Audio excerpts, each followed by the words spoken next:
Let us proceed to the definition of a local maximum, local minimum, global maximum, and global minimum. A function f(x,y) has a local maximum at the point a, b if for all the points x, y which is at the neighborhood of a, b, we have the outputs of f of x, y is always less than or equals to the output at the point a, b.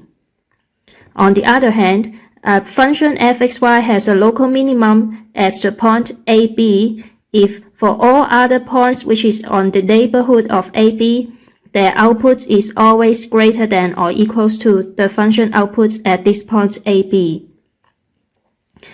When we consider a certain region of the function, and when we want to consider the absolute maximum or minimum of the function, it happens that it occurs as the local maximum or minimum within the region, or it may occur at the boundary of the region. From the definition, we see that the function has a local maximum point here because the output value at this point is greater than all the other output values of points in its neighborhood. You can see that there is another local maximum point of the function here. Now, there is a local minimum for the function at point here because the output value of this point is smaller than all the other output values of the function at its neighborhood. Let us consider the cross-section which this point locates. Since it is a local maximum point, it should also be a local maximum point when we only consider the curve which is at this cross-section. This is the cross-section when we consider y as a constant and we only vary the input variable x. Therefore, the partial derivative of the function f with respect to x at this point AB equals 0. Similarly, since this is a local maximum point, in particular, it would also be a local maximum point at the cross-section when we consider x to be a constant. This is the green cross-section. Therefore, if we consider the curve, we notice that the slope of the tangent line there is 0. It means that the partial derivative of the function with respect to y at this point AB equals 0. Therefore, at points where local maximum or local minimum occurs, we expect that the partial derivative of the function with respect to x and with respect to y at this point AB should be equal to 0. These kind of points are called critical points.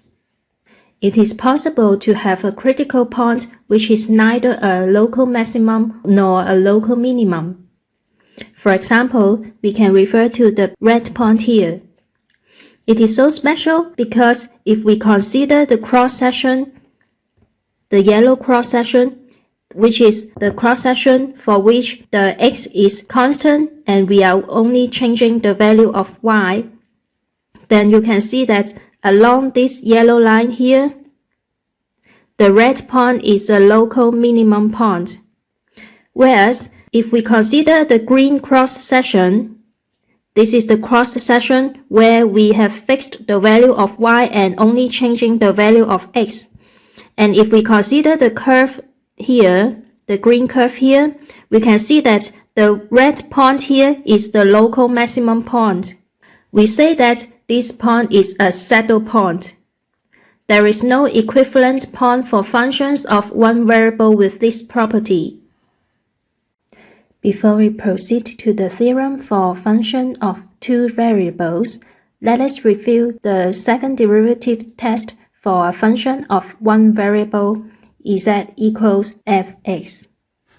The second derivative test said that for a twice differentiable function, if we have got a critical point x0, that is, a point where the first derivative is 0, then the function attains local maximum there if f double prime of x naught is less than 0, whereas the function attains local minimum there if f double prime of x naught is greater than 0. Now let us consider the second partial derivative test for function with two real variables. Let fxy be a twice differentiable function, and we have already found the critical point of this function at a, b. It is the point where the partial derivative fx and partial derivative fy equals 0. Let us consider the first statement of this theorem, part A. It says that if fxx at this point is negative, and this expression fxx times fyy minus fxy squared at this point AB is positive, then the function has a local maximum there. We would like to interpret what does it mean. You can see that we have the first part fxx less than 0 at the critical point AB. First of all, we also have the critical point which gives the first derivative to be 0. It reminds us the situation when we have a single variable function. The critical point happens when f prime of x naught equals 0. Secondly, if we observe the first part of this statement, we have the second derivative fxx at this point to be negative. It reminds us that at the function with single variable, we also have the f double prime of x naught to be negative. It gives a local maximum there. The reason is that if we consider the partial derivative fxx, it means that we keep y as a constant and we consider the cross-section, the green cross-section here. Therefore, it's as if we have a function with only one variable x. Therefore, the local maximum occurs here when the second derivative of this function at this point is less than 0. We also need that this expression to be greater than 0. You can see that if this is negative, in order that this to be positive, we must also have fyy to be negative. Having fyy to be negative means that when we consider the yellow cross-section, that is, the cross-section where x is constant, then this is just like we are having a function with one variable y, and we want that the second derivative of this function with respect to y is less than 0. Therefore, the local maximum occurs at this cross-section with the second derivative less than 0. Similarly, let us consider the second statement of this theorem. If fxx is greater than 0, and this expression fxx times fyy minus fxy squared is positive for fx at the point AB, then we say that the function has a local minimum there. You can see that this reminds us also with the f double prime of x naught greater than 0 to give a local minimum for a function with only one variable x here. It is something like if we consider the cross-section when y is kept constant, then we need that the function attains a local minimum there. So this has the condition here. Also, if this is positive, in order that this to be positive, we should make sure that fyy is also positive. This means that when we consider the cross-section when x is kept constant, then we have a second derivative test to get fyy to be greater than 0 in order that you have a local minimum at that cross-section. Now, if we consider the third statement in this theorem, it says that if fxx times fyy minus fxy squared is less than 0, then the function has a saddle point at a, b. There is no such kind of point in the function with only one variable. What does it mean? Previously, we noticed that a saddle point is the critical point where it is a local minimum at one cross-section, but it is a local maximum at another cross-section. For example, if we consider this diagram, you can see that along the x-axis, we consider this cross-section, then this point is a local maximum there. Having a local maximum there means that the second derivative is less than 0. That means f(x(x) is less than 0. However, if we consider the green cross-section, this is the cross-section along the y-axis, then we consider that this point is a local minimum. This occurs if the second derivative of the function with respect to y is greater than 0. Therefore, we have f(x(x), which is less than 0, times fyy, which is greater than 0. This gives negative. Together with something which is always non-negative, it is negative. And therefore, we get a saddle point here. You may think that it is also possible to have both f(x(x) and fyy to be positive, so that this product is positive, but it is not as big as the subtraction here, so that finally the expression gives negative. This also can be a saddle point at the point AB. It is because this kind of change with the local maximum or local minimum occurs at some other direction, for example, northeast, southwest, etc. Finally, it is inconclusive if the expression f(x(x) times fyy minus fxy squared is 0. The importance in this chapter is that we are able to find all the critical points and identify whether a given critical point is a local maximum, minimum, or a saddle point. We also need to compare the output values at some boundary of a region to determine which point is the global maximum or the global minimum. Let's proceed to example 3 here. We are given the function fxy equals x squared plus 2y squared. We want to find all the critical points and classify its nature.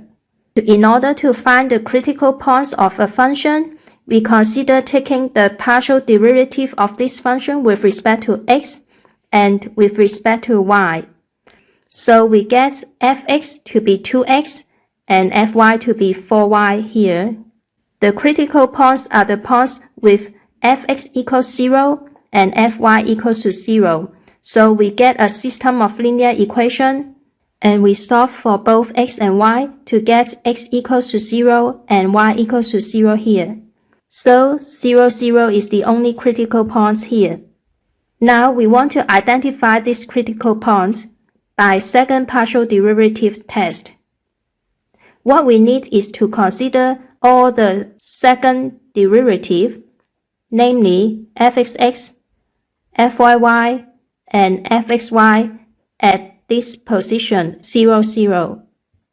And in this situation, we notice that the value of fxx at this critical point is positive, whereas the expression fxx times fyy minus fxy squared at 0, 0 is also positive. According to the theorem, the function has a local minimum at the point 0, 0 with the value 0. And you can also see that this function is some perfect square adding together. Therefore, this function is always greater than or equal to 0. Hence, this is also a global minimum. Please refer to part 2 by yourself. Let's proceed to part 3. we are given the function fxy equals x squared minus 2y squared, and we want to find all the critical points and classify them. So we locate all the critical points by considering the fx, the partial derivative of f with respect to x, fy, and set them to be 0 in order to solve a system of linear equations. In this case, again, we get 0, 0 as the only critical point. Next, we find all the second-order partial derivative of this function and substitute the value x equals 0, y equals to 0 into this expression and found that this is negative. According to the theorem, we notice that the point 0, 0 is a saddle point. You can also observe from the diagram here that we have fxx to be 0, which is always positive. So along this cross-section, when y is fixed and x is changing, the point 0, 0 is a local minimum there. Whereas you can see that in this situation, fyy is negative. It means that when we consider the cross-section here, where x is kept constant and y is changing, the point 0, 0 is a local maximum there. Now let us proceed to example. We would like to determine the nature of the critical points of the function fxy equals x cubed plus y cubed minus 3 times bracket x plus y. Again, we locate all the critical points by considering the partial derivative of f with respect to x and f with respect to y, and set both of these to be 0. By solving this system of linear equation, we get all the 4 critical points. Next, we determine all the second-order partial derivative of this function and consider the value here at different critical points. According to the second derivative test, we can identify that there are local maximum, local minimum, and saddle points for this function.